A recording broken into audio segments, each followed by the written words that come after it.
جن لوگوں نے دنیا کو سب کچھ سمجھا تھا وہ بھی چلے گئے، اور جنہوں نے کچھ نہیں سمجھا وہ بھی گئے۔ حقیقت یہ ہے کتنے لوگ ایسے ہیں جنہوں نے دنیا میں ہزاروں خواب دیکھے، لاکھوں سپنے سجائے، کتنی حسرتیں دل میں تھیں، کیا کیا تمنائیں تھیں، لیکن جب موت کا جھٹکا لگا ساری حسرتیں ساری تمنائیں رکھی رہ گئی۔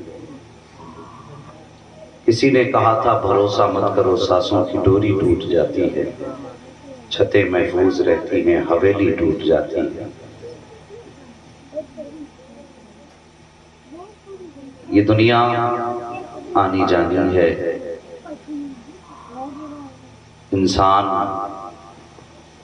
کتنی بار ایسا ہوتا ہے کہ ٹھوکر لگتی ہے اور سانسیں تھم جاتی ہیں۔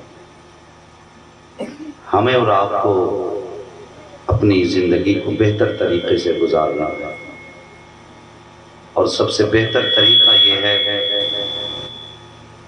کہ ہم سے کسی کو تکلیف نہ پہنچے۔ کوشش یہ کریں ہم دوسروں کے کام آتے رہیں، ایک دوسرے کا ساتھ دیں، ایک دوسرے کی ہمت بنیں،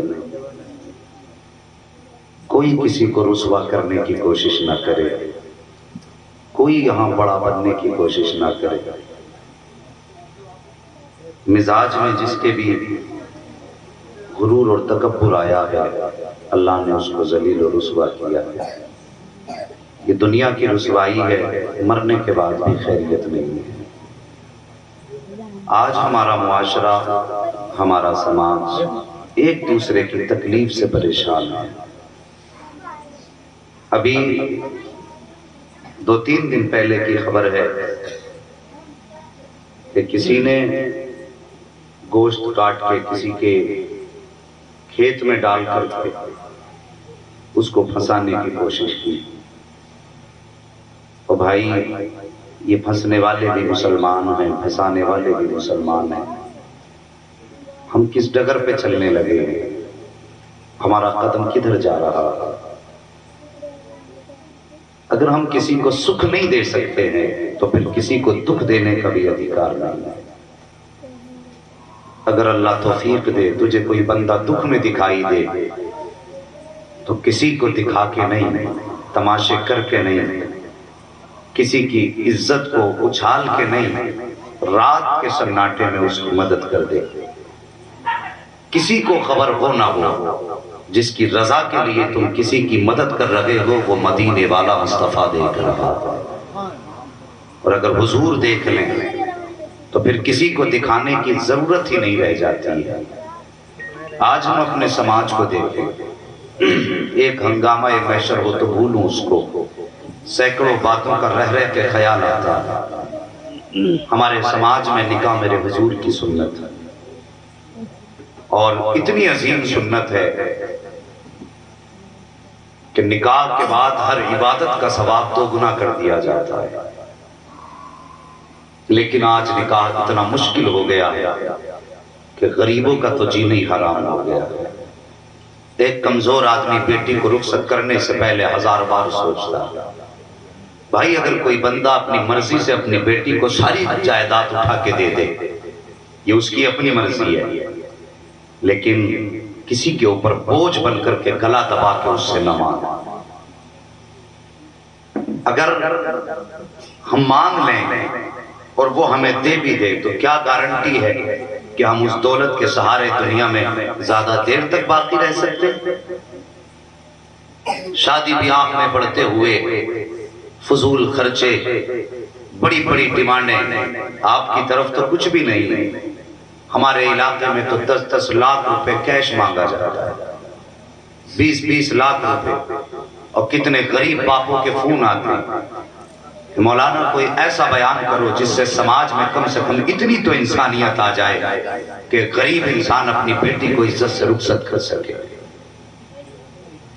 ہمارا سماج، ہمارا معاشرہ اتنا شفاف ہو گیا کہ ہم نے کمزوروں کا جینا مشکل کر دیا۔ بھائی کسی کے دینے سے بھلا نہیں ہوتا، بھلا تبھی ہوتا ہے جب خدا دیا کرتا ہے، جب اللہ دیتا ہے تبھی بھلا ہوتا ہے۔ کسی کے مانگنے سے، کسی کے دے دینے سے کبھی انسان کی ضرورتیں پوری نہیں ہو جاتی۔ آج کیا وجہ ہے کہ بیٹیوں کی عمریں بڑھتی جا رہی ہیں؟ ایک غریب بیٹی باپ کے دہلیز پر بیٹھی ہے، بالوں کی سیاہی سفیدی میں تبدیل ہوتی جا رہی ہے، اور جب سماج میں کسی امیر بیٹی کا امیر زادی کا جہیز سجایا جاتا ہے تو جہاں اس جہیز کو دیکھنے کے لیے امیر کی بیٹیاں آتی ہیں، وہیں اس جہیز کو دیکھنے کے لیے غریب کی بیٹی بھی آیا کرتی ہے۔ امیر کی بیٹیاں جب جہیز دیکھ کر کے جاتی ہیں تو ان کو تسلی ہوتی ہے ہمارے باپ کو اللہ نے دولت دی ہے، ہم اپنے باپ سے یہ چیز بھی حاصل کریں گے، یہ چیز بھی حاصل کریں گے۔ لیکن جب اسی جہیز کو دیکھنے کے لیے کسی ٹھیلا لگانے والے کی غریب بیٹی آتی ہے، اللہ کی قسم وہ باہر جاتی ہے، اور جانے کے بعد جب بستر پہ لیٹتی ہے باپ کی غربت رلاتی ہے اس کو، وہ لیٹے لیٹے سوچتی ہے کاش میرے پاس باپ کے پاس بھی دولت ہوتی، کاش میرے باپ کے پاس بھی پیسہ ہوتا، کاش میرا باپ بھی کوئی پیسے سے داماد خرید پاتا، کاش میرے باپ کی یہ اوقات ہوتی کہ وہ میرے جہیز کے لیے اتنی دولت اکٹھی کر پاتا کہ لوگ رشتے لے کر کے میرے دروازے پہ کھڑے ہو جاتے۔ لیکن وہ کوستی ہے اپنی قسمت کو، کہتی ہے یا اللہ یا تو پیدا نہ کرتا، اگر پیدا کیا ہے تو غریب نہ بناتا۔ وہ یار ہم نے سماج کو اتنا مشکل بنا دیا، کبھی اس غریب کی زندگی کے بارے میں سوچ لیا کرو جب یہ غریب بیٹیاں رات کے سناٹے میں اپنے گھر کے اندر لیٹا کرتی ہیں اور امیروں کا جہیز دیکھنے کے بعد آنسو بہایا کرتی ہیں، تو تجھے کیا پتا ہے غریب کے دل پہ کیا گزرا کرتی ہے۔ صبح کو اٹھتی ہیں آنکھیں سرخ ہوتی ہیں، آنسوؤں سے پوری رات چہرہ بھیگا رہتا ہے۔ جب باپ پوچھتا ہے بیٹی کیا بات ہے، آج تیرے چہرے پہ سرخی کیسی ہے، آنکھیں سوج کیسی گئی ہے، بیٹی باپ کی غربت کو سمجھ لیا کرتی ہے، باپ کی بیداری کو بیٹیاں سمجھ جاتی ہیں۔ کبھی یہ نہیں کہتی باپ تیری مجبوری نے رلا دیا ہے، کبھی یہ نہیں کہتی باپ تیری غربت نے رلا دیا ہے، کہتی ہے بابا رات کو طبیعت خراب تھی، نیند نہیں آئی ہے، لیکن سن تو صحیح جس باپ نے بیٹی کو اتنے سے لے کے اتنا بڑا کیا ہے مجھے بتا تو صحیح وہ بیٹی کی کون سی کروٹ پہ نظر نہیں رکھتا ہوگا، اسے بیٹی کی کون سی عادت کا پتہ نہ ہوگا، باپ اس کے لہجے سے سمجھ جاتا ہے میری بیٹی کی طبیعت خراب نہیں ہے۔ البتہ اتنا ضرور ہے کہ جب یہ کل گئی تھی جہیز دیکھ کر کے آئی ہے، جب سے امیر کی بیٹی کا جہیز دیکھا ہے میری بیٹی کے چہرے کا رنگ اڑ گیا ہے۔ اللہ اکبر، جب بیٹی کا یہ حال غریب باپ دیکھتا ہے میری حسرتیں لے کے صبح کو نکلتا ہے، کتنی آرزویں ہوتی ہیں یا اللہ اتنی دولت دے دے تاکہ بیٹی کو عزت سے رخصت کر سکوں۔ ہاں صاحب، جب کبھی باپ اتنا انتظام نہیں کر پاتا ہے، ہم نے دیکھا ہے کتنے باپوں نے مکانوں کے سودے کیے ہیں، جب مکان بیچ کر کے بھلا پورا نہ ہوا ہے تو باپوں نے اپنے کرتے بیچ دیے ہیں۔ اور مجھے پتا تو صحیح اگر کسی غریب نے کرتا بیچ دیا اور تیرے گھر کو دولت سے بھر دیا تو تجھے کیا ملے گا؟ 4 دن تک سماج میں باتیں ہوں گی، کوئی کہے گی اتنا جہیز لائی ہے فلاں کی بیٹی، کوئی کہے گا اتنی دولت لائی ہے فلاں کی بیٹی، لیکن تیری گھر کے اندر جو دولت آئی ہے یہ 4 دن کا نام کرے گی، لیکن جب مر کے قبر میں جائے گا خدا کی قسم تیری قبر کو بھی آگ سے بھر دیا جائے گا اور میدان قیامت کے اندر تجھے آگ کا چوڑا پہنایا جائے گا۔ کسی کے دل کو نہ دکھا، کسی کے کرتے بیچ کے امیر نہ بن، اگر جنت چاہتا ہے غریب کا ہاتھ پکڑ لے، ادھر غریب مسکرائے گا ادھر مدینے والا مصطفیٰ مسکرانے لگ جائے گا۔ نعرہ تکبیر، نعرہ تکبیر، نعرہ رسالت، نعرہ رسالت، اصلاح معاشرہ، نعرہ تکبیر۔ لوگوں نے کافی اعتراض مجھ پہ کیا آج تک، آج بتا رہا ہوں جان محمد بھائی میں نے 4 سال تمہارے نصرت پور میں گزارے لیکن کبھی کسی سے ذکر نہ کیا۔ لوگوں کو یہ اعتراض تھا کہ تمہیں نفیس کیوں پیارے ہیں، اس لیے کہ ان کے پاس دولت ہے، نفیس پردھان سے زیادہ میرے پاس دولت ہے، مجھے دولت کی وجہ سے ان سے پیار نہیں، لیکن میں نے کچھ دن ان کی زندگی کے دیکھے تھے، اللہ سلامت رکھے۔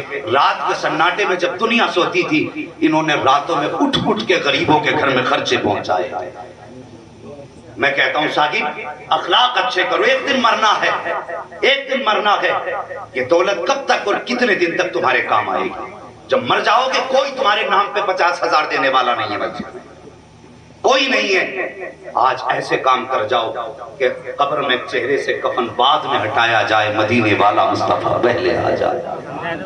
ایسے کام کر کے مرو, اور اچھے کام ہمیشہ زندہ رہتے ہیں. فرمایا گیا جب بھی کبھی غریب کی مدد کی جاتی ہے, برا وقت اگر آتا ہے تو اللہ غریب کی دعاؤں کے صدقے میں ٹال دیا. غریب کے صدقے, دعا کے صدقے میں اللہ مصیبتیں ٹال دیتا ہے, رسوائیوں سے بھی اللہ ہی بچاتا ہے. لیکن یہ چھوٹے لوگوں کی دعائیں بہت بڑی ہوتی ہیں, جنہیں ہم کیڑے مکوڑے سمجھ کر رون دیتے ہیں. ان کی دعائیں بڑے کام آیا کرتی ہیں. کام ایسے کر جاؤ جس سے خدا بھی راضی ہو جائے اور مصطفیٰ بھی راضی ہو جائے. میرے سامنے کافی نئی عمر کے چہرے اور جوان بیٹھے ہیں. او بھائی, کبھی یہ تمنا مت کرنا ایسی لڑکی سے نکاح کریں گے جہاں سے 8 پہیا ملے, ہمیں 10 پہیا ملے. نہیں, یہ نیت کر کے اپنی زندگی کو آگے بڑھائیے کہ ہم کسی غریب بیٹی کا سہارا بنیں گے, تاکہ ہم دنیا میں کسی کا سہارا بن جائیں اور قیامت میں مصطفیٰ ہمارا سہارا بن جائے. یہ سوچ کے آگے بڑھیے اور یہی سوچ کے قدم آگے بڑھائیے.